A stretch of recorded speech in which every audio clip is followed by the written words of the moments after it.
Gracias. Vamos a hacer una cosilla. Esto de las clases online, yo intentaré ir despacio. Y al final del tema dejaremos un ratito para las preguntas, ¿de acuerdo? Porque si no, al final es muy tedioso. Yo voy a intentar hacerlo lo más ameno posible y vamos a ver si consigo transmitiros la información, ¿de acuerdo? El primer tema, como os he contado, va a ser la insuficiencia venosa crónica. Deciros que se define este síndrome como el conjunto de signos y síntomas secundarios al fracaso del sistema venoso de los miembros inferiores para realizar en condiciones fisiológicas la función del retorno venoso. El punto de inicio se encuentra en el reflujo venoso generado por el fracaso del aparato valvular, que originará una hipertensión venosa de la extremidad, responsable última de la aparición de la sintomatología. ¿De acuerdo?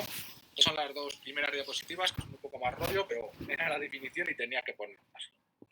Es decir, aunque sea muy básico, pensad que del corazón sale la sangre hacia las piernas y va por las arterias y vuelve por las venas al corazón de retorno. Es una patología de las venas, una patología venosa. Y para suerte o desgracia nuestra, es una patología de las más frecuentes y que más incidencia y prevalencia tienen en la población general. Hasta el 1,5 y 2% del presupuesto sanitario de los países occidentales se destina a tratar esta patología, de una prevalencia de hasta el 12 y 14% de la población general, incluyendo también niños, o sea que si hablamos de edad adulta ya sería muchísimo mayor. Y hasta el 71% de los pacientes que acuden a una consulta de atención primaria presentan algún signo o síntoma de insuficiencia venosa crónica. Como veis, el 71% es una tasa muy elevada, y causa baja laboral y una hospitalización entre el 2,5 y el 2%. O sea, de que patología venosa es igual a patología benigna, hay que tener cuidado en afirmar esas palabras. Como apartado, os voy a recordar un poquito la anatomía del sistema venoso. Como sabéis, hay un sistema venoso superficial, que es subcutáneo, que va por debajo de la piel. Hay un sistema venoso profundo, que es intrafascial, que va por dentro de la extremidad. Y luego hay un sistema de perforantes que comunica los dos anteriores. Pero la sangre siempre tiene que ir del sistema venoso superficial al sistema venoso profundo. Si la sangre circula en dirección contraria, es decir, de profunda a superficial, eso sería patológico. Luego, en cuanto a la anatomía en sí, tenemos la anatomía del sistema venoso profundo, que tendría la vena femoral, que estaría al nivel de la ingle, seguiría por la vena femoral superficial, tienen el mismo nombre que las arterias, se continuaría con la vena poplitea y a la extremidad irían las venas tibiales, que sería la tibial anterior, la tibial posterior, que iría por dentro, y la peronea, que iría al lado.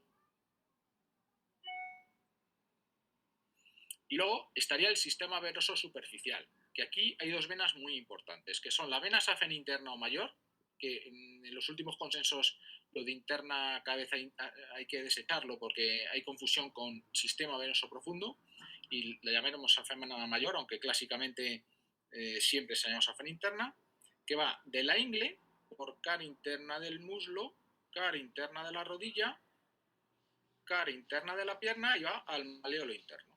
Es decir, que todas las varices que estén en esta región, cara interna del muslo y cara interna de la pierna, serían dependientes de la safena mayor. Y luego la safena externa finalizaría o se originaría, eso como quisiéramos definirlo, en la vena poplitea, iría entre los dos gemelos y se localizaría en la cara externa del tobillo. Por eso se llama safena externa, cara externa del tobillo. Está más cortita. Evidentemente, pues aquí esta afectación suele ser menor que en la safena mayor. Y luego estarían las perforantes, que comunican los dos sistemas. Repito, la sangre siempre tiene que ir del sistema venoso superficial al sistema venoso profundo. Si es al contrario, es patológico. Y luego, en cuanto a la fisiopatología, hay unas fuerzas que son centrípetas, que tirarían de la sangre para abajo, y unas unas centrífugas y unas fuerzas centrípetas, que tendrían que tirar de la sangre para arriba. ¿Qué fuerzas tiran de la sangre para abajo e impiden su retorno al corazón? La gravedad, la presión abdominal, la compresión externa, la viscosidad de la sangre, la temperatura ambiental, sobre todo el calor, la elasticidad del vaso y la longitud del recorrido. Cuando una persona cuanto más alta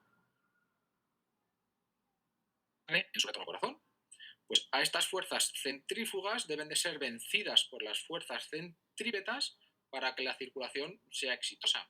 Tenemos en primer lugar la propulsión. En la planta del pie hay una esponjilla, una especie de esponjilla, que al caminar esta se aplasta y hace que la sangre tire para arriba. Luego también tenemos la bomba plantar, que es activada por los músculos del pie.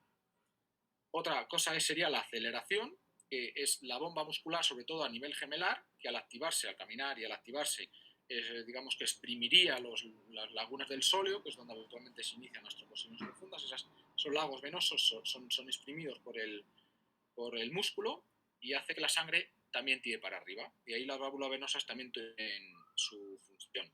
Y luego, por último, estaría lo que se llama aspiración, que sería la sístole y diástole, también generan una presión negativa, igual que la expiración, que tiran de la sangre hacia arriba. Bueno, ya luego, un poquito ya entrando más en esta patología, ¿qué puede fallar? Pues puede fallar tanto el sistema venoso superficial, es decir, la safena mayor y la safena menor, o puede fallar el sistema venoso profundo, es decir, la femoral, la poplitea o las venas tibiales, o pueden funcionar los dos. ¿Cuál es la lesión? ¿Qué es lo más importante? ¿Dónde se inicia esta patología? La incompetencia valvular. La vena valvular se lesiona y aparece una hipertensión venosa. Apuntar esto de incompetencia valvular porque suele ser una de las cosas que suele caer en alguna preguntilla del examen. ¿Vale? Está en rojo, ¿lo veis, no?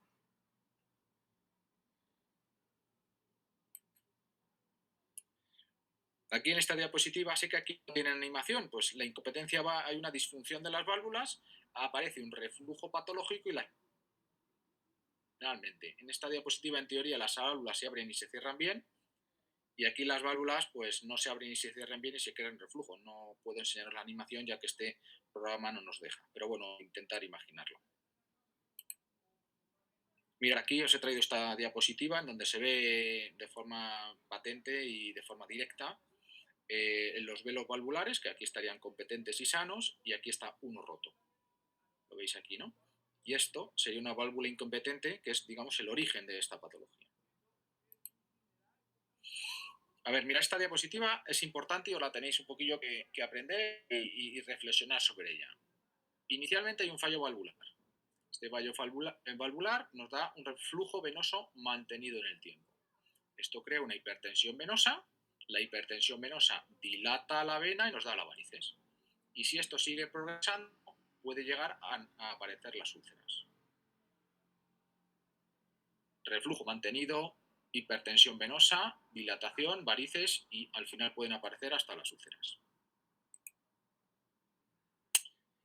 Evidentemente, esta lesión de la válvula puede ser idiopática, entonces llamaríamos que es una insuficiencia venosa primaria, que no conocemos el origen, y esta lesión de la válvula también puede ser secundaria, que la causa más frecuente de insuficiencia venosa secundaria son las trombosis venosas, que es ya catalogada como insuficiencia venosa secundaria. Secundaria, evidentemente, algo que se conoce.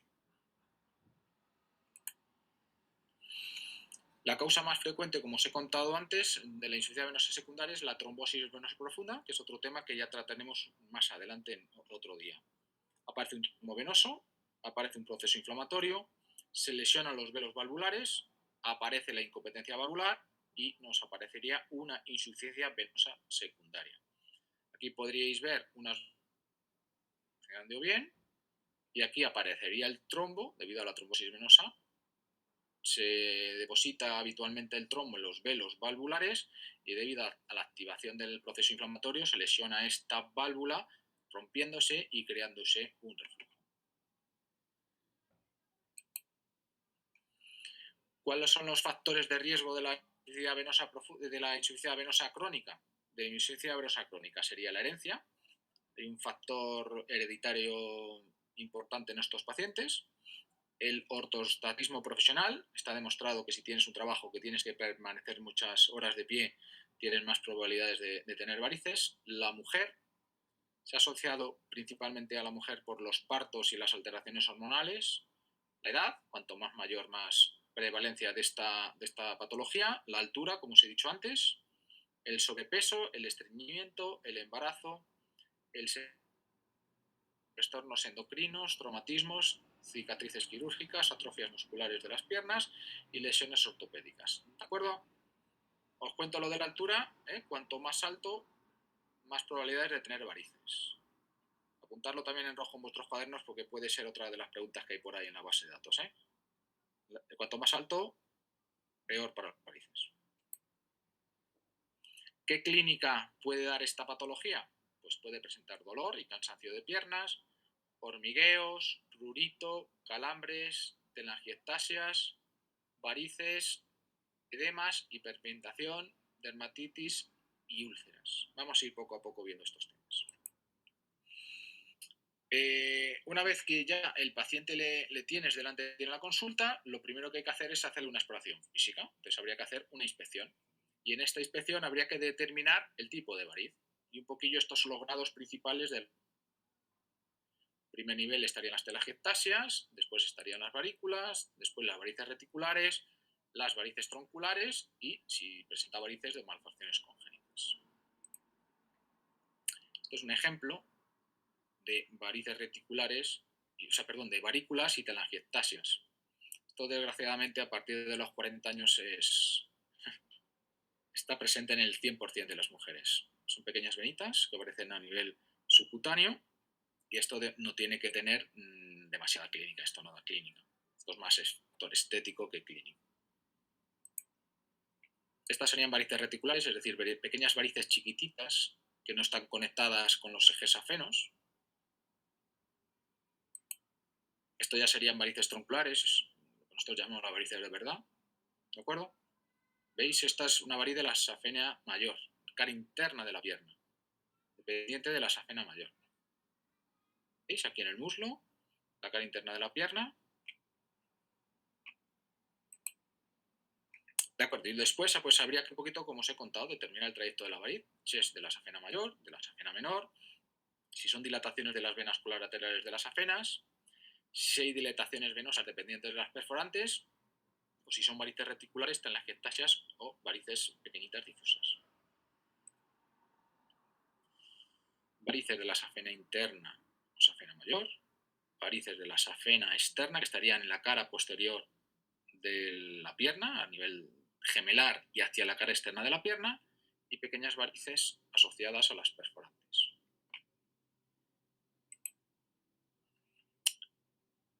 También, evidentemente, habría que determinar el grado de repercusión clínica.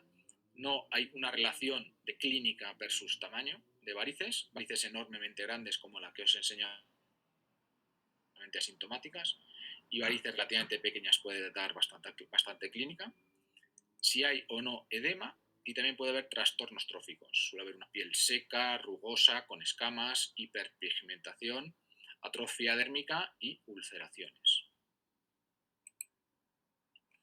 Mirad, ¿veis? Son ejemplos de hiperpigmentación.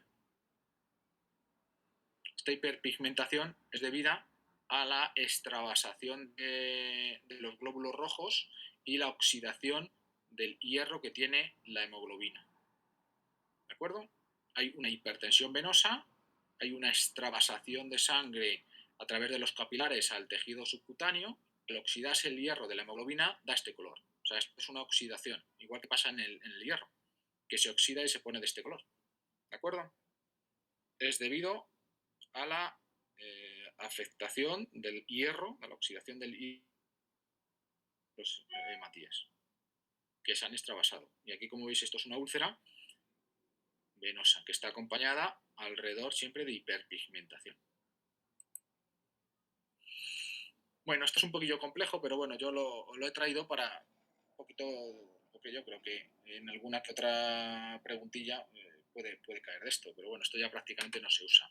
Para la exploración física hay unas pruebas clásicas que ahora ya realmente no las hacemos a la consulta con la aparición del ecodoppler y el Doppler, que voy a contar un poquito más adelante, pero bueno, aquí las tenéis. Si alguno tiene interés especial en aprenderlas, las tenéis aquí.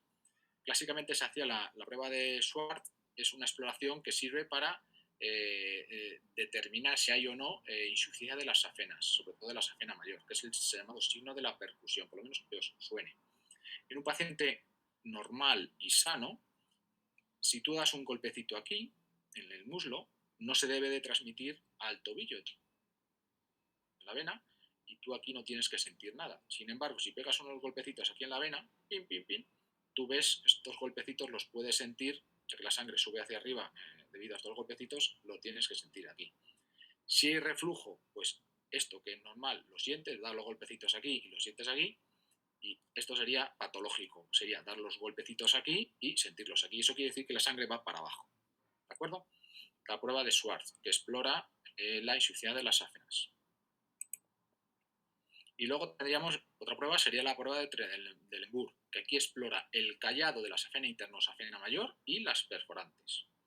Sí que os aconsejo, fijaos, que tengáis un poquito en cuenta qué explora cada cosa, porque hay alguna pregunta por ahí que ¿qué exploras con estos signos? Sé que son un poco malos para poner esta pregunta, pero bueno, yo por lo menos os las pongo para que sepáis, ¿vale? La de antes explora lo otro y esta pues explora la de Trendelenburg, el callado, la safena interna o safena. Esta prueba consiste, es un poquito más liosa, pero consiste, viene el paciente con varices a la consulta, ¿vale? Le tumbas en una camilla y le pones la pierna para arriba, de arriba. Y en esta pierna para arriba le pones aquí una cinta, o una goma, digamos, para, digamos, cerrar la vena, para que no pase fácilmente la sangre, una cinta elástica. Y al paciente le dices que se ponga de pie. Pueden pasar tres cosas. Primero, que el paciente se ponga de pie y no se rellene ninguna variz, y cuando quites la cinta se rellene la varices. Si pasa esto, existiría una insuficiencia del callado de la safena interna o de la safena mayor, ¿vale? Lo mismo, safena interna que safena mayor. Una segunda opción puede ser que se levante el señor y se rellenen las varices un poco. Y al quitar la cinta no siga rellenándose hacia arriba.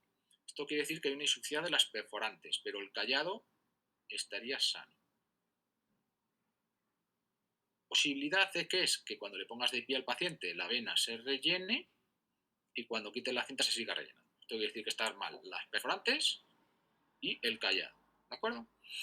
Tampoco tiene mayor importancia, más que saber cada cosa, un poquito mantener en memoria que explora cada uno, ¿vale? Sobre todo esta, la del Trendelenburg, que explora el callado de la safena interna o safena mayor y las perforantes. Y luego otra tercera prueba clásica es la de Perthes, que esta explora el sistema venoso profundo. Esta consiste en, viene el paciente con las varices, de pie, esta es de pie. Le pones la goma y le dices, camine. Si camina y se vacía, el sistema venoso profundo está bien. Y si camina pero no se vacía la vena, no se vacía la vena, el sistema venoso profundo está mal. ¿Vale? La prueba de Perthes explora el sistema venoso profundo. No os preocupéis, no os liéis, esto espero que no caiga, pero bueno, pues si acaso lo tenéis aquí, ¿de acuerdo? La prueba sí es que explora cada una, ¿de acuerdo? Bueno, evidentemente, otra exploración física muy importante, que es la palpación de pulsos. Estamos hablando de una patología venosa, es decir, los pulsos deben de estar todos presentes, porque los pulsos faltan en la patología arterial. Aquí, insuficiencia venosa crónica, los pulsos deben de estar a todos los niveles. Tenemos un pulso femoral, que se exploraría de esta forma a nivel de la ingle, un pulso popliteo. Es una pena, la verdad, es que no podáis venir, o si venís, a ver si venís pronto ya para que os enseñemos un poquito a explorar. Es el pulso popliteo, que se debe de explorar, como veis aquí. Estas son las manos del doctor March, como lo hace, con todos los dedos de las dos manos, se pone así la mano y se pone las dos manos rodeando lo que es la pierna, poniendo los pulpejos de los dedos de las dos manos en el huevo popliteo. Y ahí exploras el huevo popliteo, que en este caso debe ser. Y luego tenemos un pulso tibial posterior y un pulso pedio, ¿vale? Pulso pedio se explora así, con los estos cuatro dedos de la mano, y el tibial posterior se palpa con los cuatro dedos de la mano, ¿lo veis, no? Pulsos positivos, como hemos contado. Vale, y aquí la diferencia es, hay un montón de clasificaciones clínicas de la insuficiencia venosa crónica. Estas son las tres más importantes. Os las he puesto, pero bueno, la de Whitmer yo personalmente la tenéis, pero yo no me la estudiaría. Esta no la sabemos ni nosotros, solamente se hace temas de investigación. La de Porter tampoco, pero la que es importante y os tenéis que aprender sí o sí, que esta sí que hay preguntas, es la de la CEAP. ¿De acuerdo? La de la CEAP, importantísima. La de Whitmer, pues divide las varices estadio 1, 2 y 3. Aquí las tenéis, no voy a meterme en ella, no creo que merezca la pena, las tenéis aquí, pero esto sería casi. La clasificación de Porter, aquí 4 estadios, tampoco le daría yo más importancia. Y la que sí que tenéis que saber es la de la CEAP, ¿vale? Y concretamente, la CEAP ya iréis viendo, ahora vamos a ir viendo lo que significa cada letra, ¿vale? Pero dentro de todo, la E, la A y la P son muy complejas, ya las veréis, pero lo que es obligatorio es esta diapositiva, ¿de acuerdo? Esta diapositiva, apuntarla en rojo, os la tenéis que saber en memoria porque hay una probabilidad altísima de que caigan preguntas sobre esto, ¿vale? La C sería la clínica. El estadio 0 es que no tiene signos visibles de enfermedad, pero aparecería un reflujo en el ecodoppler, ¿vale? O sea, C0 no tiene ningún signo visible de enfermedad. El estadio C1 sería si hay varices reticulares chiquititas o telangiectasias. El estadio 2 es la C3 es cuando aparece un edema, el C4 cuando hay alteraciones cutáneas, el C5 sería cuando hay alteraciones cutáneas más una úlcera curada, y el C6 es cuando hay una úlcera activa. ¿De acuerdo? C6, úlcera activa. No confundir con el grado 4 de la patología arterial, porque la clasificación arterial es diferente, y la clasificación arterial sería la clasificación de Fontaine, y el grado 4 de la patología arterial sería un grado 4, pero sin embargo aquí C6 es igual a lesión, ¿de acuerdo? Esto es muy importante, por favor, ponerla en rojo, que en esta salen muchas preguntas de esto. Sería la CEAP, la C, la clínica. Va del 0 al 6, y el 6 es úlcera activa. ¿De acuerdo? Vamos a seguir. Estos serían varices reticulares y telangiectasias, lo que os he enseñado al principio. Estas serían varices prominentes. Esto sería el C3, os recuerdo que es el edema, no traía ninguna del edema. El C4 sería la hiperpigmentación, la oxidación de la hemoglobina. Y el C5 serían úlceras que ha tenido el paciente que están cicatrizadas.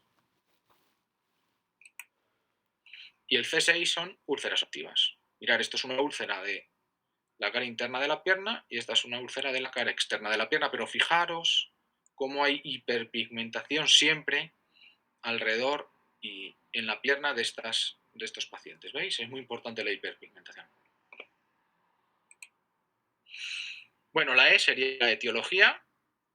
Ya os digo, importante la C, ¿eh? La E, la A y la P no os compliquen mucho, esto no hace falta conocerlo.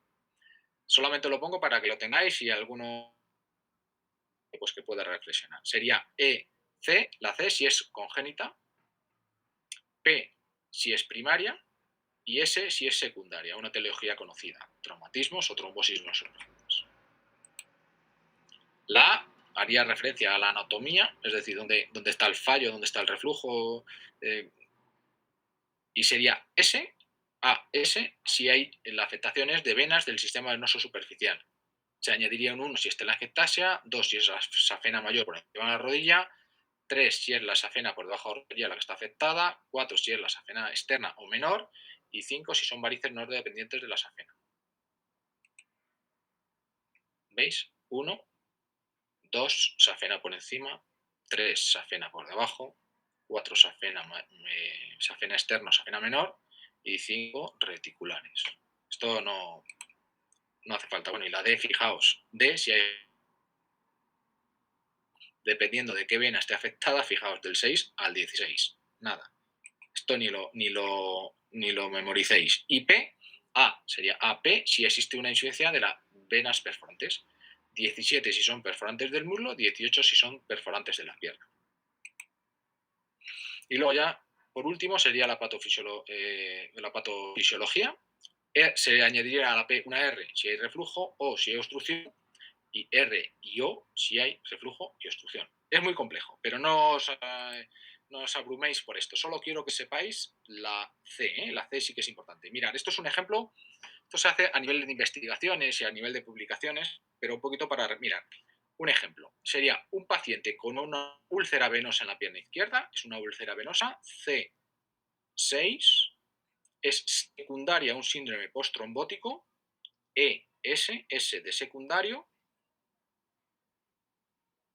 años, mantenida por un reflujo, sería PR, porque hay un reflujo, no hay obstrucción, PR, y con el ecodoppler se ve que la afectación es debido a una vena perforante de la pantorrilla. Pues sería AP, porque P es profundo, y 18 de perforante. ¿Vale? Nada, no perdéis tiempo. Solamente quiero que estudiéis y tenéis que saber de memoria la C de la CA. ¿Vale? Vamos a por el diagnóstico. Pues el diagnóstico se puede hacer con un Doppler continuo, que esto cuando vengáis a vernos lo veréis, lo llevamos prácticamente en el bolsillo todos. Con él se puede identificar la zona de lesión valvular, pero más que para la patología venosa, lo más importante del Doppler es para hacer el índice de tobillo-brazo y descartar patología arterial, ¿vale? Y luego, el ecodoppler es esto en rojo, ¿vale? Fundamental en el diagnóstico de la insuficiencia venosa. Poner una X, porque esto también suele ser preguntado, ¿vale? La prueba más importante a nivel actual de la insuficiencia venosa crónica es el ecodoppler, ¿de acuerdo? Con este obtenemos una visión directa de la vena, permitiendo valorar su diámetro y el estado de las válvulas. Y se puede ver si existe o no existe reflujo y dónde está el reflujo, ¿vale? Una X en rojo. Diagnóstico fundamental, la prueba principal, todo no sé qué, ecodoppler. Luego otra prueba que se puede realizar es la flebografía, pero esto prácticamente ahora está en desuso, es una prueba invasiva que requiere la inyección de un contraste en el árbol venoso, tiene alto coste, tiene radiaciones y no está exenta de complicaciones. Flebografía en desuso. Y luego otras pruebas que cada vez son menos utilizadas estaría la pletismografía, termografía, la capilaroscopia y la PO2 transcutánea, pero con mucho la diferencia de todas estas pruebas, la más importante, con muchísima diferencia, es el ecodoppler. Bueno, y luego, diagnóstico diferencial, pues el paciente en esta patología puede venir a la consulta por tres motivos. Porque le duelen las piernas, porque se le hinchan las piernas o porque tiene varices. Mirad, os he hecho así un pequeño resumen haciendo el diagnóstico diferencial dependiendo de la patología que tenga el paciente. Si viene diciendo que tiene dolor en miembros inferiores, hay que hacer un diagnóstico diferencial con cuadros osteoarticulares. En los cuadros osteoarticulares, pues hay presencia de artrosis, gonartrosis, artritis, hay deformaciones óseas. El dolor habitualmente es con el movimiento, suele doler la articulación más que toda la pierna. Otro diagnóstico diferencial habría que hacerlo con cuadros de origen radicular, principalmente con patología lumbar. Este es un dolor. Recordar que en la cara externa del muslo no hay varices ni venas importantes a ese nivel. Dolor en cara externa del muslo que se irradia por la pierna y aumenta habitualmente en reposo nocturno. Mirar, pensar un poquito. La variz, la insuficiencia venosa crónica duele cuando la vena se hincha. Si tú te tumbas en la cama, por efecto de la gravedad, la vena se deshincha, es decir, el dolor propio de las varices o de la insuficiencia venosa crónica debe de ceder o mejorar en la cama. Si no es así, hay que intentar descartar otro tipo de patología que esté causando este dolor, ¿de acuerdo? En la cama el dolor de la vena, de las varices, debe de disminuir. Otro cuadro que habría que descartar, viene por dolor, son las fibromialgias. Este es un cuadro sistémico inflamatorio del tejido subcutáneo. Los pacientes suelen doler múltiples dolores, le duelen las piernas, le duelen la espalda, le duelen los brazos, suele tener astenia, de todo. Y luego otro diagnóstico diferencial sería con el síndrome de piernas inquietas. Este es un cuadro de origen neurológico, ojo, el síndrome de piernas inquietas no tiene nada que ver con patología vascular, es un origen neurológico y cursa con un dolor que hace que el paciente no pueda mantener las piernas en reposo, no pueda tenerlas quietas y no pueda dormir y principalmente le aparece en la cama, ¿vale? Si el paciente viene contándonos que tiene edema en las piernas, pues hay que hacer el diagnóstico diferencial con un edema asociado a enfermedades sistémicas. Este edema de enfermedades sistémicas es bilateral. Es decir, es muy difícil que una variz dé un edema en las dos piernas a la vez, en el mismo momento, en el mismo sitio. Es decir, cuando son hinchazón, edema de las dos piernas, en principio no es patología de subvarices, ¿vale? Evidentemente habría que hacer el diagnóstico diferencial con una trombosis venosa profunda. Esto evidentemente es una patología aguda de un viaje o de una inmovilización del paciente, y lo que cuenta el paciente en las trombosis venosas profundas es un dolor principalmente a nivel gemelar. Al comprimir el gemelo le suele doler, y también una dorsiflexión del pie, el famoso signo de Homans. Esto ya lo daremos un poquito más adelante, este tema. Habría que hacer también el diagnóstico diferencial con un edema asociado a procesos inflamatorios del pie o alteraciones de la deambulación, y con el linfedema. El linfedema es un edema que afecta a mujeres habitualmente de edad media. Es un edema frío, elástico, asintomático, puede afectar a toda la extremidad y en general no suele haber varices, ¿de acuerdo? Y no suele haber esa hiperpigmentación de la pierna que aparece en la insuficiencia venosa. Y luego, pues evidentemente, si el paciente te viene diciendo que tiene varices, pues hay que hacer el diagnóstico diferencial con hernias musculares de la pierna, que son de distensias aponeuróticas.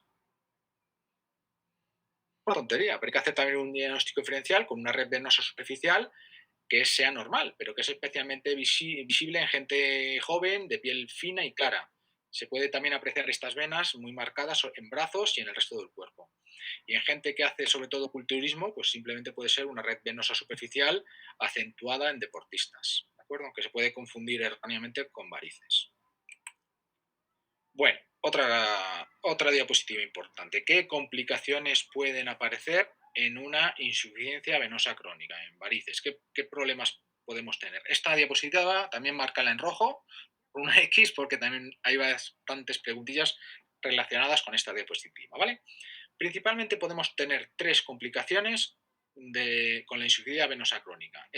La primera sería la varicoflebitis, es decir, aparece un trombo en la vena, un trombo en la variz, y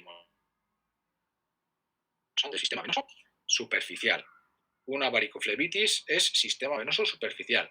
Aparece un dolor punzante, un eritema cutáneo, una hinchazón local subcutánea con un cordón doloroso en el trayecto venoso, que prácticamente siempre es varicoso. Esto es una trombosis venosa superficial, ¿vale? Varicoflebitis, tromboflebitis, trombosis venosa superficial, todo eso son sinónimos, ¿de acuerdo? Es una trombosis del sistema venoso superficial. Se toca y se ve, porque es superficial y es subcutáneo el trayecto venoso. Tiene un riesgo de embolización a través de los callados, no tanto como una afectación del sistema venoso profundo, no tienen tanto riesgo una trombosis venosa profunda, pero también tienen su riesgo. Y este indicado, dependiendo de la localización y dependiendo de la longitud de la tromboflebitis, tratamiento con entre 7 y 45 días, ¿vale?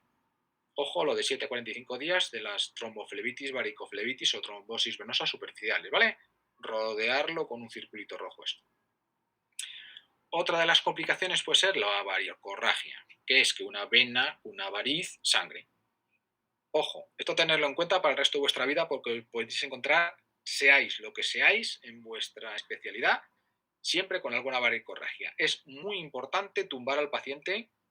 Si está en la calle, si está en la urgencia, si está en la consulta, hay que tumbar al paciente.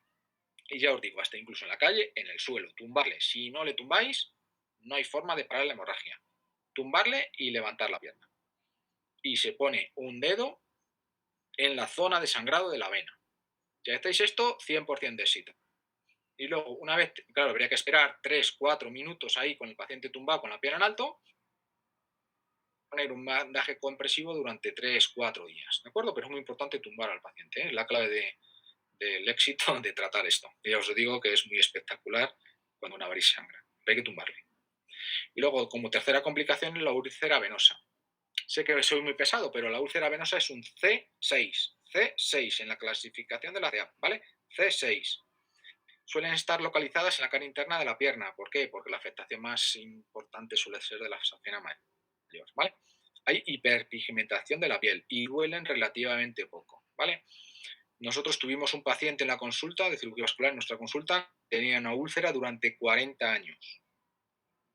Bueno, más que la edad de todos vosotros, ¿de acuerdo? 40 años con una úlcera que doliera mucho, pues el hombre se habría suicidado, ¿no?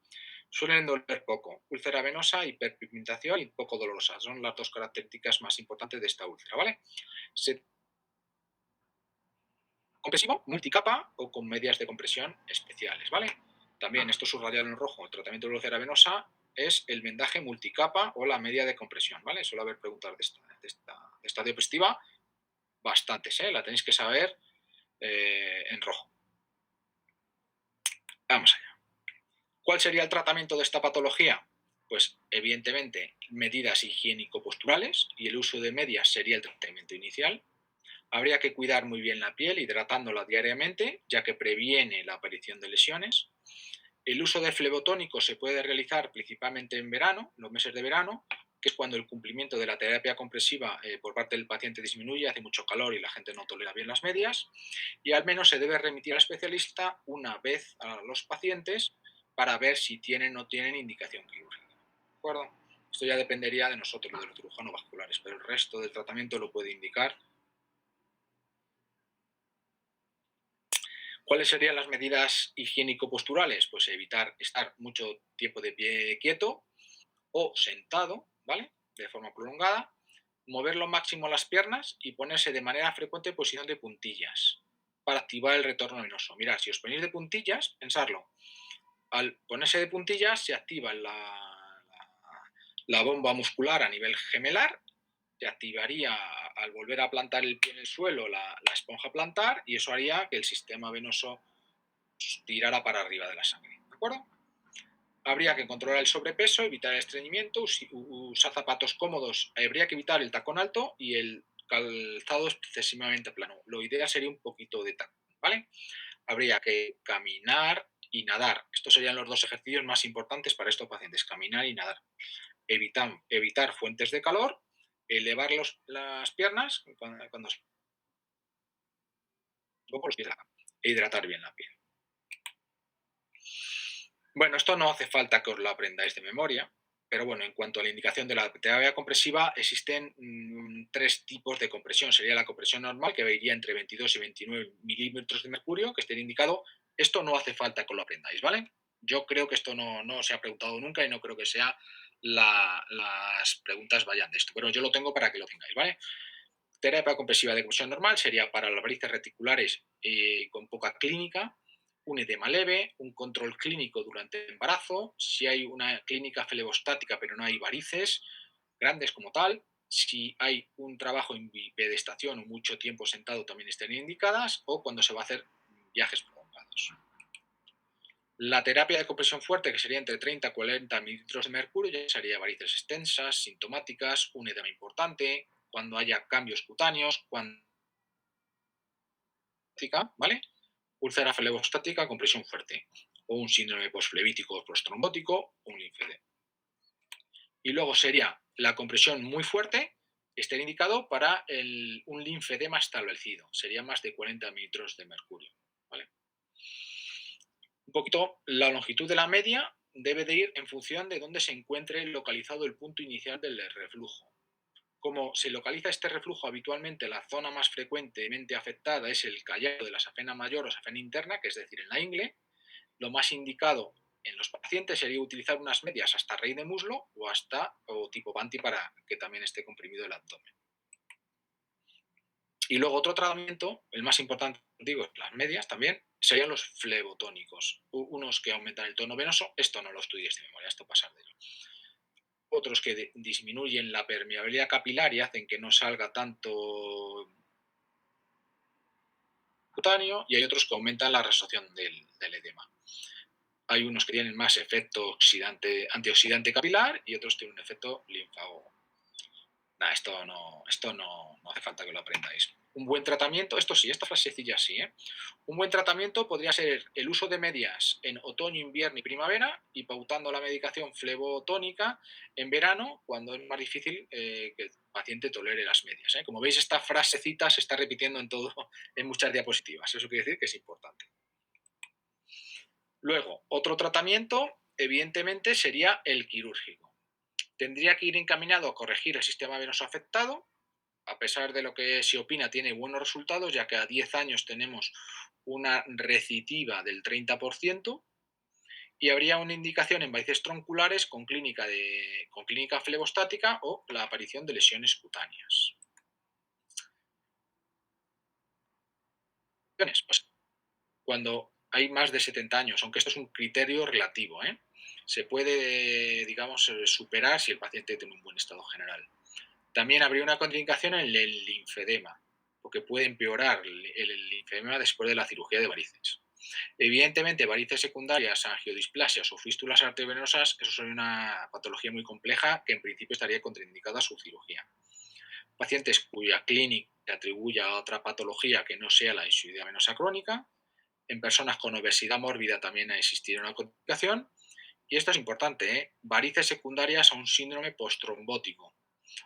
Cuando hay un síndrome postrombótico, sí, muy importante, las venas del sistema venoso profundo quedan muy lesionadas. Si la sangre retorna por el sistema venoso superficial, si tú le quitas las venas del sistema venoso superficial, puede tener el paciente un problema importante de retorno en estos casos, ¿vale? Hay una contraindicación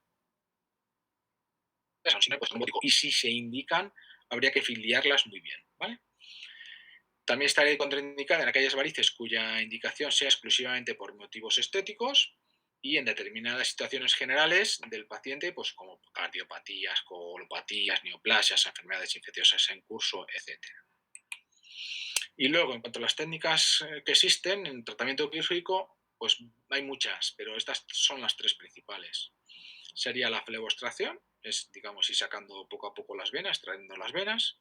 El chiva, que sería ligar los puntos donde aparece el reflujo. Aquí en el chiva es absolutamente obligatorio realizar un ecodoppler para localizar dónde está el reflujo y ligar ahí la vena. O también sería otra técnica la obliteración venosa endoluminal. Se puede hacer con láser, con radiofrecuencia o mediante inyección de esclerosantes de forma con microespuma. Una cosa que suelo decir yo, cuando hay una patología que tiene muchas, es que ninguna es buena del todo. Todas tienen sus pequeñas ventajas y sus pequeños inconvenientes.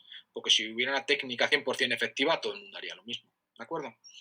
Y evidentemente, pues el objetivo es que todos nuestros pacientes tengan estas piernas. ¿Vale? Ya he acabado el tema. ¿Tenéis alguna pregunta? Estoy a vuestra entera disposición.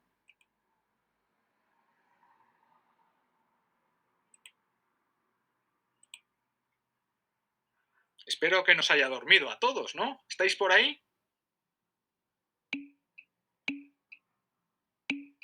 ¿Seguís vivos? ¿No os he dormido?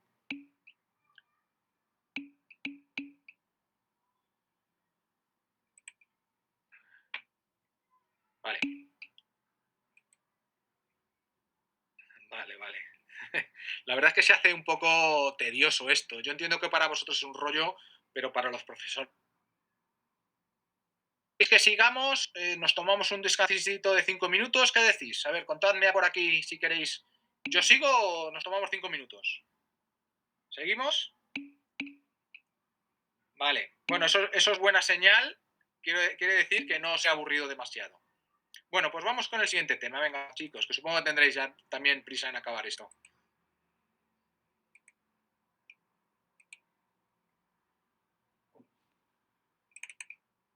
Bueno, espera. No quiero esta.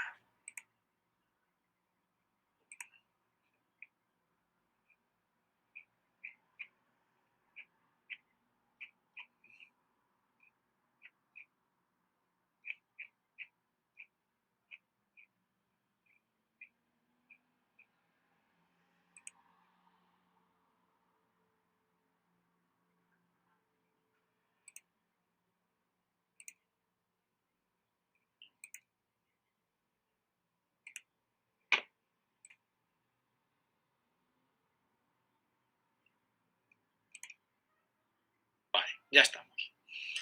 Bueno, a ver, confirmadme que me oís bien. ¿Me oís bien y más o menos me veis y veis las diapositivas? Vale. Vale, perfecto. Bueno, ahora vamos a hablar ahora de otro tema. Es un tema completamente diferente, ¿vale?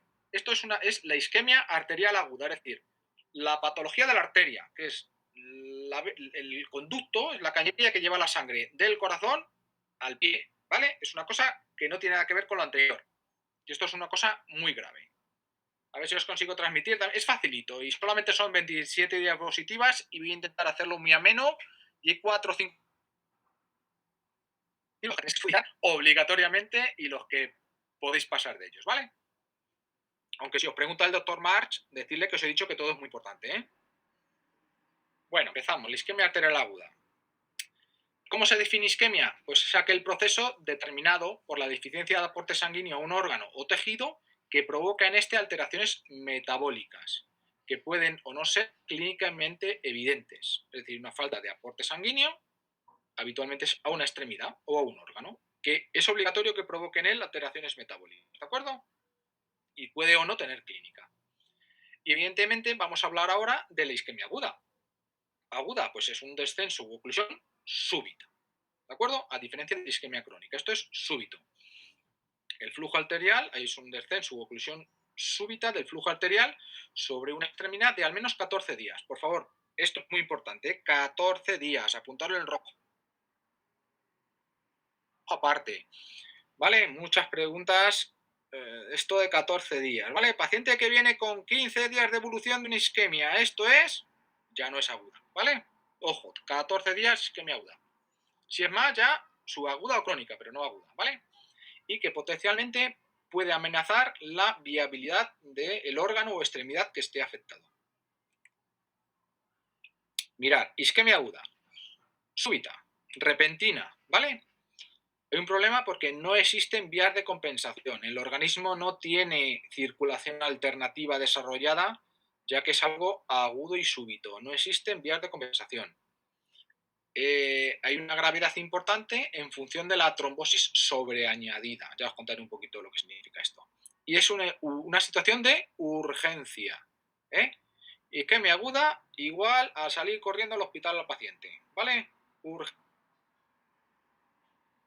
E incluso para la vida del paciente. Isquemia crónica, pues una instalación lenta, hay desarrollo de vías de compensación, con lo cual ya no es tan problemática la situación como en la aguda. Son lesiones crónicas y aquí estos pacientes el riesgo que tienen es un riesgo sistémico, pero ya debido a la aterosclerosis más que a la propia isquemia como tal, ¿vale? Ya os daremos la isquemia crónica más adelante. Hoy nos centramos en la aguda. En cuanto a la epidemiología, tiene una incidencia entre 13 y 15 casos por cada 100.000 habitantes año. Un 50% de riesgo inminente de pérdida de extremidad. Aproximadamente cuando llegan a nosotros, a los cirujanos vasculares, el 10% de los pacientes ya tienen una extremidad no viable y precisan amputación de la pierna. Tiene una mortalidad entre el 10 y el 20% y una morbilidad entre el 8 y el 10%. Y aunque y nos haya llegado tiempo, hay un riesgo de perder la pierna a pesar de todo de un 15-20%, ¿vale? 42% de la isquemia aguda es debido a una trombosis. Ahora más adelante os explico la diferencia entre trombosis y embolia, ¿vale? Y un 38-39% de origen embólico, es decir, entre las embolias y las trombosis tenemos el gran porcentaje de isquemias agudas, ¿vale? Y luego un 15% son trombosis de bypasses o procedimientos de angioplastia transluminal percutáneo, PTAs o STEN, un 15%, y luego un 2% residual serían traumatismos, aneurismas popliteos o incluso iatrogénicos, ¿vale? Pero el gran porcentaje están entre las trombosis y las embolias. Bueno, una embolia simplemente es un émbolo que se ha producido en un sitio diferente al donde le encontramos ahora. Es decir, que ha migrado, es un trombo que ha migrado. Y la trombosis es un trombo que se localiza exactamente donde está ahora. Entonces, el émbolo significa trombo que ha viajado por el organismo. Los embolismos habitualmente en un más del 80% son de origen cardíaco. O sea, los las embolias suelen ser de origen cardíaco. Lo más frecuente de todos es una fibrilación auricular no valvular, ¿vale? Esto apuntarlo en rojo. El origen de las embolias más frecuentes es una fibrilación auricular no valvular. Esto es una pregunta tanto de vascular como de cardiología, ¿vale? O sea, vale para los dos. Esto es lo más frecuente con mucha diferencia. Fibrilación auricular no valvular. Luego también puede ser una valvulopatía mitral, una cardiopatía isquémica, ya que las cardiopatías isquémicas habitualmente dejan una cicatriz, hay una hipoquinesia de esta zona y puede aparecer un trombo mural asociado a esta hipoquinesia. Prótesis valvular mecánica, también es absolutamente indicado anticoagular a estos enfermos. Otros bloqueos, miocardiopatía dilatada, endocarditis, mixiomas auriculares, pero bueno, lo más frecuente con diferencia es fibrilación auricular no valvular. Y luego también, pues un 20% restante son embolismos que no se han producido originalmente en el corazón. Pues puede ser trombos de aneurismas de aorta, habitualmente los aneurismas de aorta abdominal son los más frecuentes, trombos asociados a aneurismas, trombos flotantes aórticos, placas de ateroma en la aorta que se han desprendido cachitos chiquititos y han dado el síndrome de los dedos azules, luego os cuento un poquito más de esto, ¿vale? La placa de ateroma de la aterosclerosis, si es una placa muy abigarrada, se puede desprender pequeños cachitos y dar trombosis muy distales en los deditos, produciéndose el síndrome de los dedos azules. El embolismo paradójico también es otro caso. Aquí cuando doy esta clase en presencia física explico. ¿Alguien sabe qué es un embolismo paradójico? Y os voy a contar yo directamente qué es un embolismo paradójico. Es un paciente que ha tenido una trombosis venosa profunda y ha tenido una isquemia arterial. Si lo pensáis un poco, dices, leña, es imposible. O sea, de una vena no puede pasar el trombo a una arteria, porque si se desprende el trombo venoso de la pierna, iría al pulmón, daría un TEP y ahí quedaría bloqueado. Pero hay una patología o hay una anormalidad anatómica que sí puede hacer que el trombo venoso pase al trombo arterial, que sería la existencia de un foramen oval permanente. ¿De acuerdo? Embolismo paradójico, un trombo venoso va a la arteria. Habría que mirar el corazón y buscar una comunicación interauricular o una comunicación interventricular, aunque esto ya es más excepcional, ¿vale? Habitualmente suele ser un foramen oval permanente, ¿vale? Embolismo paradójico. Pregunta, pero bueno, que yo sepa hasta ahora no se lo ha preguntado nadie nunca. Pero bueno, que lo sepáis, ¿vale? Seguimos. La localización de las embolias más frecuente, pues si lo pensáis, si escapa un trombo del corazón, ¿a dónde va a ir? Pues a una bifurcación, habitualmente donde cambia el calibre de la arteria, de más gordo a más fino, en una bifurcación. ¿Dónde se localiza más frecuentemente? A nivel femoral, ¿vale? El trombo, en un porcentaje muy alto, se va a las piernas. Hasta un 58% de veces se va a las piernas. La embolia, la isquemia se produce en las piernas. Un 10% del trombo se va a los brazos, un 22% a las arterias mesentéricas y en porcentaje más chiquitito a la renal, esplénica y otras, ¿vale? Pero con mucha diferencia se va a las piernas y en segundo lugar a las arterias mesentéricas, ¿vale? Y dentro de las piernas el trombo se localiza a nivel femoral, en la bifurcación aortilíaca o en la arteria poplitea, ¿de acuerdo? Lo más frecuente en las extremidades y lo más frecuente en las extremidades en la arteria femoral. La trombosis, como os he contado un poquito antes, la formación del trombo se produce a nivel de donde está la isquemia en una placa de ateroma. ¿Veis? Hay una progresión de la placa de ateroma y se produce una obliteración completa del vaso. Que este es el mismo proceso que los infartos de miocardio. La única diferencia es que en lugar de la placa de ateroma estar en las arterias coronarias, pues estaría en las piernas, ¿vale? Esta placa de ateroma de la femoral superficial o de la ilíaca progresa y hay una obstrucción aguda del flujo sanguíneo, ¿vale? Esto es una trombosis arterial aguda. Se ha trombosado de forma aguda. Y la clínica del paciente pues, ha empeorado de forma súbita, ¿vale? Y otra trombosis es un bypass femoroperoneo con una estenosis muy importante aquí, pues se puede trombosar también, ¿vale? Pero lo más frecuente, la trombosis es una placa de ateroma que se ha trombosado. La embolia era el trombo del corazón se va a las piernas y la trombosis es la placa ateroma que se ha trombosado in situ en la arteria, ¿vale? La trombosis, ¿a qué puede ser debida? Pues como os he contado, en la gran mayoría de los casos a procesos aterotrombóticos, ¿vale? También puede aparecer un aneurisma periférico, el aneurisma popliteo, que es el segundo más frecuente en esta patología, que se haya podido trombosar. Los aneurismas de aorta abdominal, su complicación más frecuente es la ruptura. El aneurisma popliteo, la complicación más frecuente es la trombosis, ¿vale? Esto ha sido un paréntesis en la clase, ¿vale? Aneurisma popliteo, complicación más frecuente, trombosis, es decir, isquemia aguda. El aneurisma más frecuente se rompe y se muere desangrado, ¿vale? Si no se trata, claro. Pues una trombosis de la arteria nativa puede ser una trombosis de un bypass, puede ser un traumatismo, pero bueno, el traumatismo es evidente que ha habido un traumatismo. Más raramente puede ser una disección arterial, que alguna capa de la arteria se ha roto y colapsa en la arteria, ya os contaremos un poco más de disecciones. Puede ser unas malformaciones congénitas como atrapamientos popliteos, degeneraciones de la quística, pero bueno, esto ya es excepcional. Puede haber también cuadros de bajo gasto, deshidratación, uso de inótropos, trombofilias, una isquemia arterial aguda de origen venoso, la fibromialgia cerulea dolens. Es uno de los casos, de los poquitos casos, que de forma retrógrada una trombosis venosa puede dar una isquemia arterial. Esto no os preocupéis, ya lo explicaré en el tema de las trombosis venosas profundas, ¿vale? Que esto es diferente al hemolio paradójico ha ido a través del foramen oval a la arteria. Esto es una cosa diferente, la flegmasía, que ya os contaré cuando os dé la TVP, ¿vale? O que el paciente se haya, habitualmente en gente con drogadictos que en lugar de pincharse en la vena se han pinchado en la arteria, han podido también producir trombosis locales. Es otra de las causas de trombosis en pacientes. ¿Cuál sería la fisiopatología? Pues si hay una embolia, habitualmente en bifurcaciones arteriales. Si hay una trombosis, pues donde esté la placa de ateroma o donde esté el aneurisma.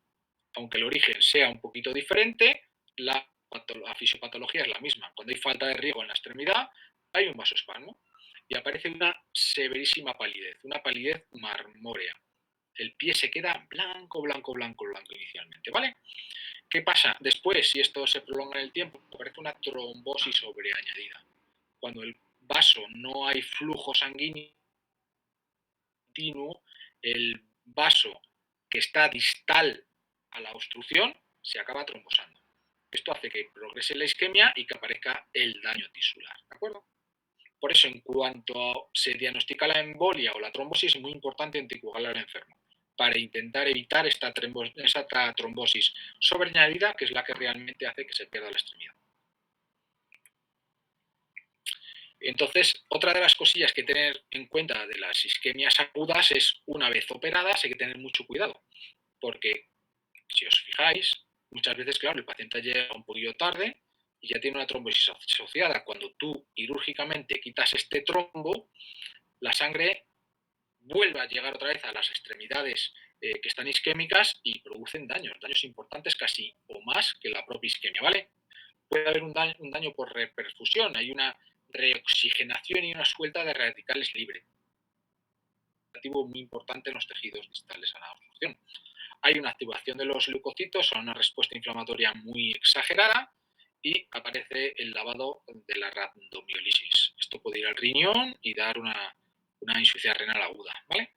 También aparecen alteraciones hidroelectrolíticas y metabólicas, hay una acidosis metabólica, una hipercalemia, aumenta una mioglobulinemia, dando la necrosis tubular aguda en el riñón, hay un distrés respiratorio y una toxicodermia, ¿de acuerdo?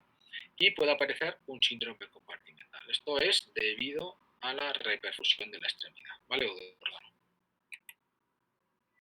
Bueno, una vez que el paciente, evidentemente, viene por dolor, pues hay que verle. Y aquí un poco la clínica son las 5 P's que llamamos nosotros. Incluso podemos añadir una sexta. El paciente tiene dolor, un dolor severísimo, un dolor horroroso, ¿vale? Hay una palidez muy importante, severa. Supongo que lo podéis distinguir. Aquí es que está blanco, blanco como la leche, ¿eh? Y cuando digo blanco como la leche es que no exagero nada. Blanco, blanco, blanco. ¿Lo veis? evidentemente, una ausencia de pulsos. En estos pacientes isquemia, pues no hay pulso. Si hay pulso, no hay isquemia, ¿vale? Ausencia de pulsos, hay parestesias y hay parálisis. Y hay una estape poiquilotermia. El paciente pierde la posibilidad de regulación de la temperatura de la piel cuando hay una isquemia importante, ¿vale? O sea, si el paciente puede tener tanto caliente como fría la pierna, depende de la temperatura ambiente. Pierde la función de regulación de la temperatura en esta extremidad. Mirar, ¿vale? A lo que puede conllevar una isquemia aguda que no se ha tratado a tiempo. ¿Veis? En los deditos. ¿Vale? Otra cosa, a ver, yo siempre, cuando estoy con vosotros, reflexionar. Si tenéis las lechugas y en el centro un pozo, ¿vale? Si el pozo se seca, ¿cuáles son las lechugas que primero se secan de la tierra esa? Las que están más alejadas del pozo, ¿vale? ¿Qué es lo que más sufre en una isquemia aguda? O una isquemia crónica, lo más lejos del corazón, lo más alejado del corazón. ¿Qué son? Pues los dedos, ¿no? Los dedos no son más donde más alejado está del corazón son los dedos. Entonces lo que más sufre es la parte más distal de la extremidad, los dedos, ¿de acuerdo? Pero bueno, estos son casos raros, ¿vale? Y esto es el famoso síndrome de dedos azules. Esto es una suelta de pequeñas plaquitas de la placa de ateroma, pequeños microtrombos que son muy chiquititos y lo que obstruyen son los vasos capilares. Y es una trombosis que afecta solamente a los deditos. Pues se llama síndrome de dedos azules. Esto, como son microtrombos por la arteria pedia, entonces el paciente sí que tiene pulso pedio, ¿vale? En el síndrome de los dedos azules el paciente sí puede y tiene que conservar el pulso pedio. ¿Vale? Tienes pulso pedio o pulso tibial posterior, pero aparece esta isquemia muy distal. Esto es un ateroembolismo, ¿vale? Por placas de ateroma. Y da el síndrome de dedos azules, ¿de acuerdo? Sí que tiene que haber pulso, ¿vale? Es la única excepción de isquemia y pulso presente, ¿vale? Esto apuntado en rojo. El síndrome de dedos azules porque los embolismos de colesterol habitualmente de la placa de ateroma son microscópicos y muy chiquititos y se impactan sobre el capilar o la arteriola distal y no obstruye el vaso grande. Bueno, el diagnóstico, pues mira, son las mismas fotos que antes, ¿no? Pues ¿cómo tienen que estar los pulsos? En algún sitio no debe de estar. Si el trombo está en la femoral, pues puede tener pulso popliteo, pero no tiene que tener popliteo ni tiene que tener distales, ¿vale? Si hay una oclusión en la aorta, pues no tiene que tener ni femoral, ni popliteo, ni distales. Es decir, isquemia es igual a que no hay pulsos, ¿vale? Y es muy importante, ya veréis ahora, valorar la sensibilidad y la motilidad del pie, ¿vale? Ahora os cuento un poquito más adelante lo importante que es sensibilidad y motilidad. Una de las preguntas que hacemos nosotros cuando el paciente te avisa de la urgencia, le preguntas al que está en la puerta, oye, pero ¿mueve y siente? Dices, pues mira, siente mal y mueve muy poco, pues hay que salir corriendo, ¿vale? Pero las dos preguntas obligatorias son si mueve y si siente. Hay que explorarle la sensibilidad, los pulsos, la sensibilidad y la motilidad. Obligatorio esas tres cosas, ¿vale? Y se puede valorar la presencia de flujo con el Doppler. O sea, ¿qué os dais del Doppler que os he enseñado antes? Pues a nivel de la tibial posterior y a nivel de ese flujo tanto arterial como venoso a este nivel, ¿de acuerdo? Mirad, esta ponerla en rojo, tacharla, porque esta sí que es importante. Esta diapositiva la tenéis que saber sí o sí, porque también es frecuente que puedan aparecer preguntas de esto. Es muy fácil y os lo voy a ir explicando poquito a poquito. Hemos dicho, hay que explorar la sensibilidad, hemos dicho que hay que explorar la motilidad, hay con el Doppler que ver si tiene o no flujo en la arteria del pie y flujo en la vena del pie, ¿vale? La extremidad es viable y se puede tener cierta tranquilidad si tiene sensibilidad, si tiene motilidad y si tiene flujo tanto arterial como venoso, ¿vale? En este estadio podemos estar relativamente tranquilos. Y luego ya, evidentemente, pues hay una amenaza, como pone aquí, ¿no? En el estadio 2, la categoría clínica 2 ya es cuando hay una amenaza. Es marginal si tiene una afectación leve. Afecta es el nervio, ¿vale?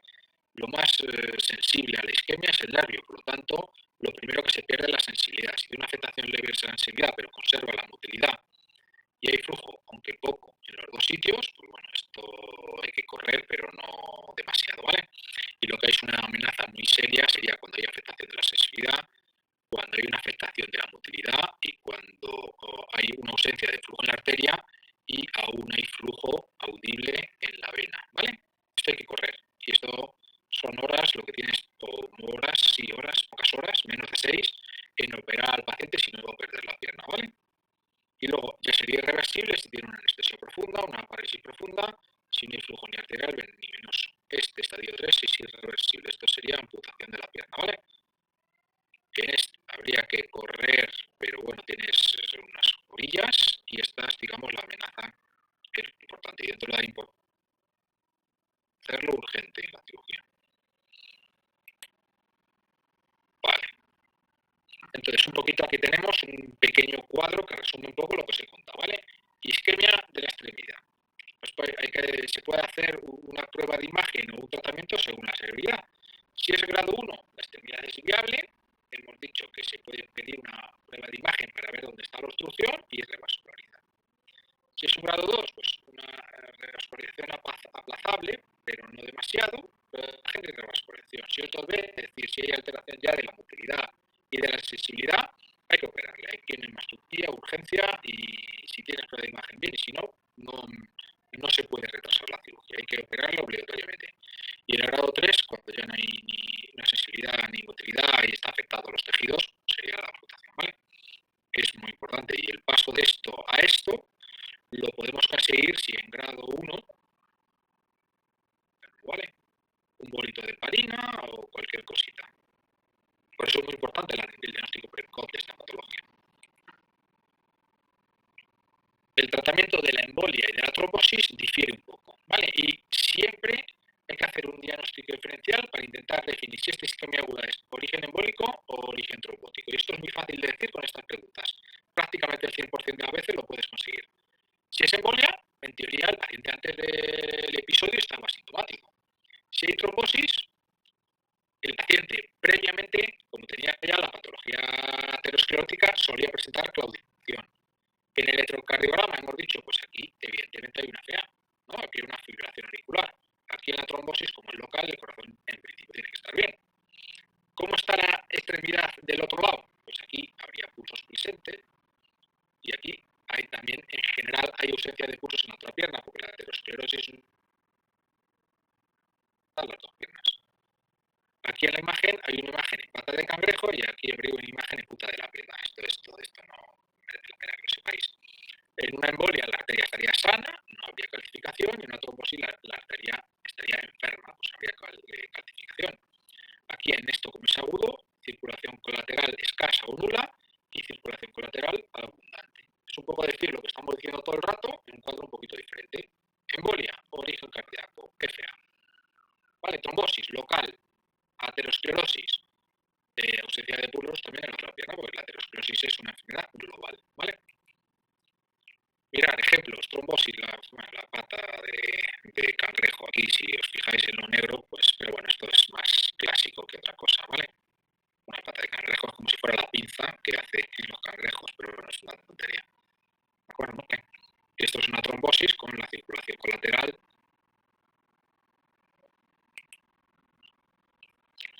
Bueno, el diagnóstico etiológico, pues un poquito es lo mismo que os he contado antes. El embolismo arterial, pues tiene antecedentes de fibrilación auricular o cardiopatía descompensada, la extremidad de al lado estaría bien con pulsos y en el ecodoppler no habría signos de aterosclerosis en las arterias.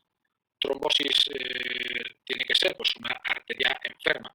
El paciente nos cuenta claudicación intermitente, infartos agudos de miocardio, accidentes cerebrovasculares agudos, es decir, patología asociada a la aterosclerosis.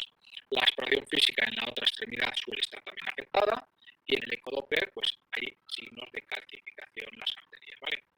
Evidentemente, si es un aneurisma, pues el paciente puede tener antecedentes de aneurismas en otros sitios, puede tener antecedentes de familiares con aneurismas. En la otra pierna puede haber o esta pierna haber un pulso popliteo tamaño y en la ecografía se vería el aneurisma popliteo. Si Si hay una oclusión de bypass, evidentemente tiene que tener un bypass previo el paciente en los antecedentes personales y ha habido una pérdida de pulsos por debajo de la obstrucción donde esté el bypass. Y en el ecodoppler se tiene que ver el injerto obstruido, ¿vale? Y si hay un traumatismo, evidentemente tiene que haber un traumatismo previo y la lesión contralateral no tiene por qué estar conectada, ¿vale? Es lo mismo un poco que antes todo el rato. ¿Cuál es el tratamiento? Muy importante. Tratamiento inicial, la anticoagulación de estos enfermos.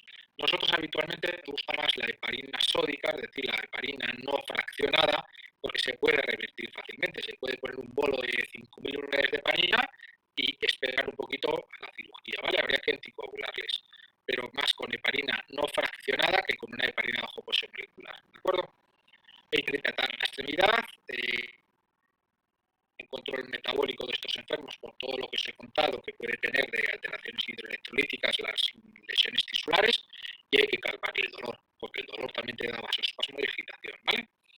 Habría que revascularizarlo de forma inmediata a la clase 2B, es decir, cuando haya alteración de la sensibilidad y motilidad, y se puede diferir unas horas hasta completar el estudio de las clases 1 y 2A, y no habrá indicación de revascularización en la clase 3. Y tratamiento a largo plazo es absolutamente obligatoria la anticoagulación de estos enfermos, ya que con esto reducimos las recidivas entre un 50 y un 75%, es decir, todo el paciente que tenga una isquemia aguda se tiene que ir anticoagulado a casa.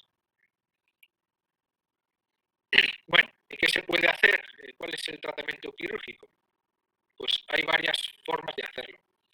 Si es una embolia, lo más fácil y rápido sería hacer una trombectomía con un catéter de Fogarty. Tengo una foto delante, metes el catéter, inflas el globito, tiras del catéter hacia afuera y sacas el trombo. Y se quitó el trombo y se acabó. Y luego también, además de este catéter de Fogarty, hay otras técnicas que son un poquito más complejos, estos catéteres, y rompen y aspiran el trombo, ¿vale?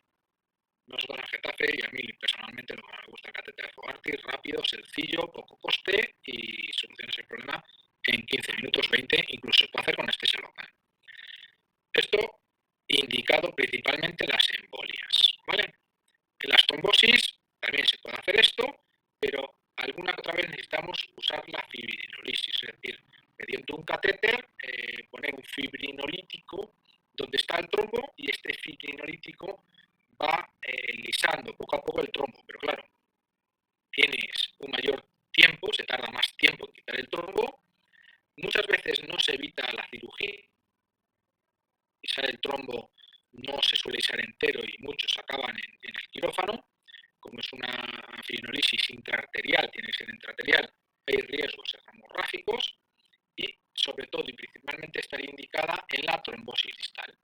Evidentemente los tratamientos de trombectomía y fibrinolisis también se pueden conjugar. Tú puedes quitar el trombo con el Fogarty y hacer una fibrinolisis para intentar quitar el trombo distal de la extremidad, ¿vale?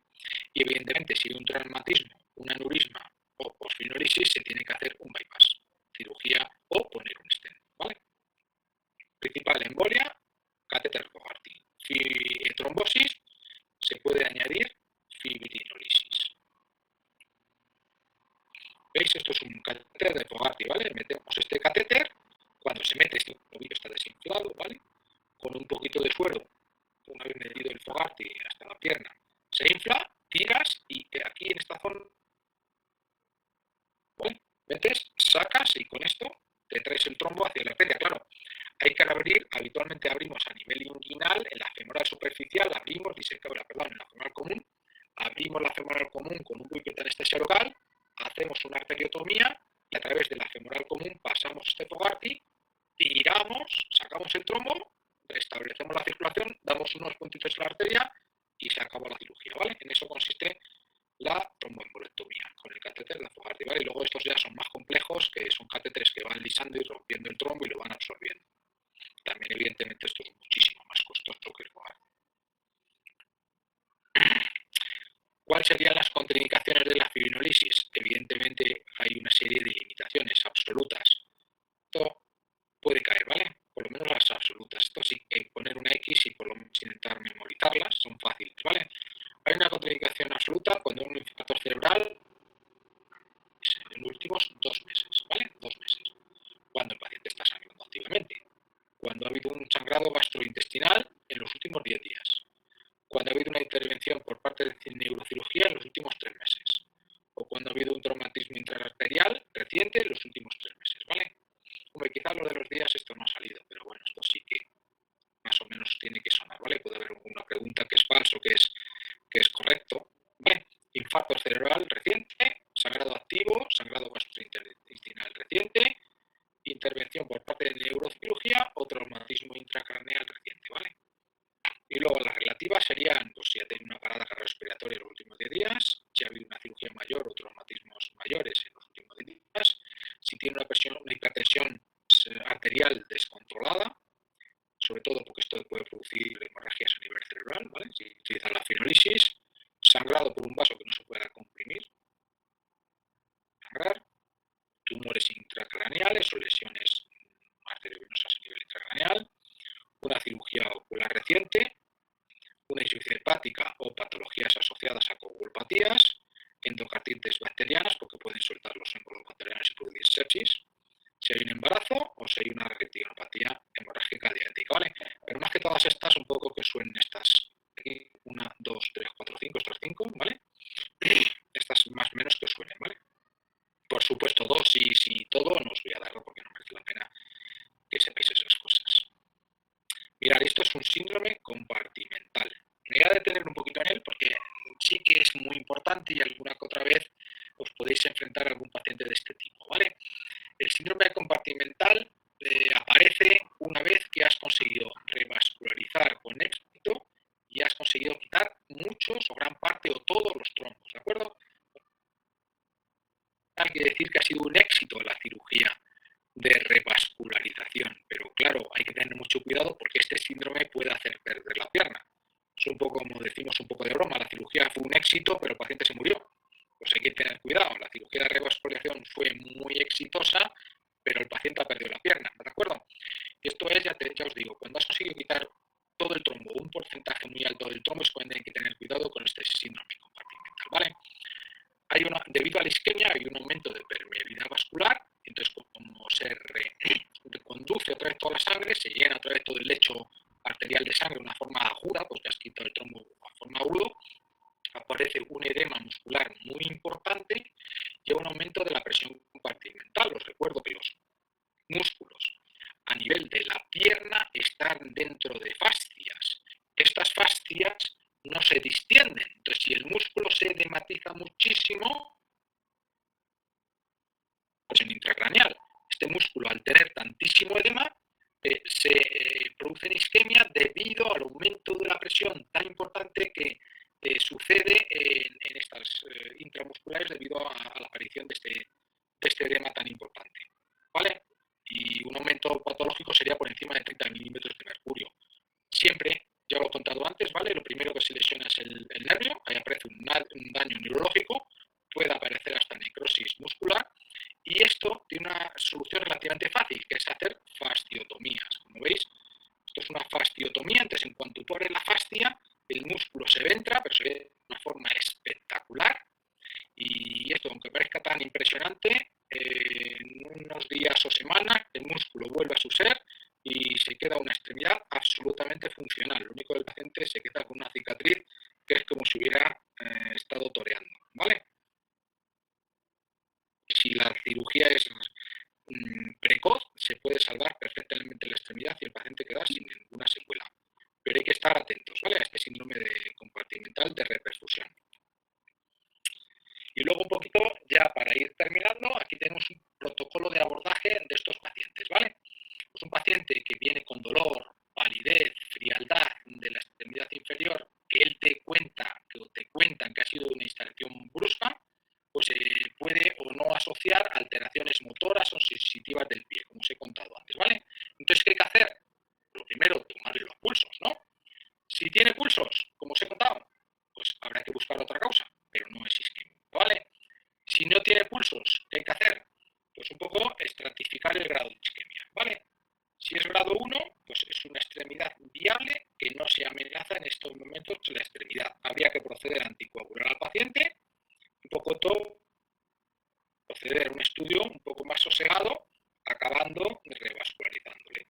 Si tiene un grado 2A, pues evidentemente esto ya implica una amenaza de la extremidad. Habría que heparizar al paciente y habría que hacer de forma precoz, intentar hacerlo en menos de 24 horas, el diagnóstico y el tratamiento, ¿vale? Y si ya hay alteraciones, como os he contado, de la sensibilidad y de la motilidad, heparizar y revascularizar sin perder más tiempo, ¿vale? Y luego la revascularización que sea necesaria. Y si es un grado 4, es decir, ya no hay motilidad profunda, no hay sensibilidad profunda e incluso ya de verdad lesiones como las que os enseñé antes en la foto de antes, pues ya sería una indicación de cirugía de amputación de forma programada. Y bueno, ya lo siguiente sería, pues bueno, vamos a revascularizar al enfermo, ¿vale? Embolia, es decir, el trombo viene de otro origen, trombectomía. ¿Sí? Vigilar el síndrome compartimental, si no, pues estupendo, maravilloso, hemos hablado al paciente, y si sí, pues hacer las fasciotomías, ¿vale? Si es una trombosis, aquí ya todo se complica un poquito más, pues se puede hacer una trombectomía, más menos fibrosis, más menos bypass o PTA y stent, ¿vale? Ya le hemos conseguido revascularizar, pero hay que vigilar también el síndrome compartimental. Cuando son aneurismas popliteos trombosados o algún tipo de traumatismo que ha lesionado mucho la arteria, pues hay que hacer un bypass que puede ser femoropopliteo o videopopliteo o a donde esté rota la arteria, ¿vale? Si ha sido un éxito, pues también vigilar, como siempre, el síndrome compartimental. Es muy importante el síndrome compartimental en los enfermos, ¿vale? Y si ha habido una trombosis aguda de injerto bypass, pues hay que hacer una trombectomía de dicho bypass, y se puede hacer poner otro nuevo bypass, o se puede hacer una PTA, un stent. Un poquito aquí ya depende de qué lesión, de las características del enfermo, pero bueno, todo va orientado a volver a llevar sangre a la extremidad al paciente, ¿vale? Si ha sido un éxito, ojo con el síndrome compartimental, ¿vale? Un poquito, como veis, todo se basa en vigilar al paciente para que no nos haga este síndrome compartimental y fastidiemos el éxito de la operación, ¿vale? Porque que haya un síndrome compartimental significa que las cirugías que hayamos hecho han tenido éxito y han ido bien. Y con esto ya está todo completo. ¿Qué tal? ¿Tenéis alguna duda, alguna pregunta? ¿Seguís oyendo? ¿No os habéis dormido?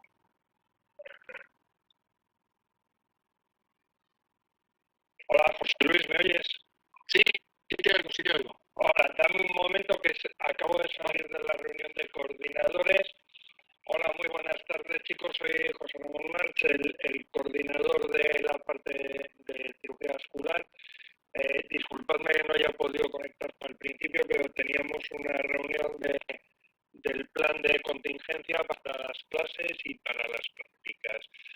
Bueno, daros la bienvenida a nuestro área y simplemente transmitiros un poquito de tranquilidad en lo que respecta a nuestro área. Las clases teóricas las vamos a llevar el profesor Fernández Casadillo, José Luis y yo. Tenemos 9 horas y algún tema que pueda no entrar en esas 9 horas no es que esté la presentación, sino que tenemos la clase grabada y se subirá la clase grabada para que podáis tenerlo.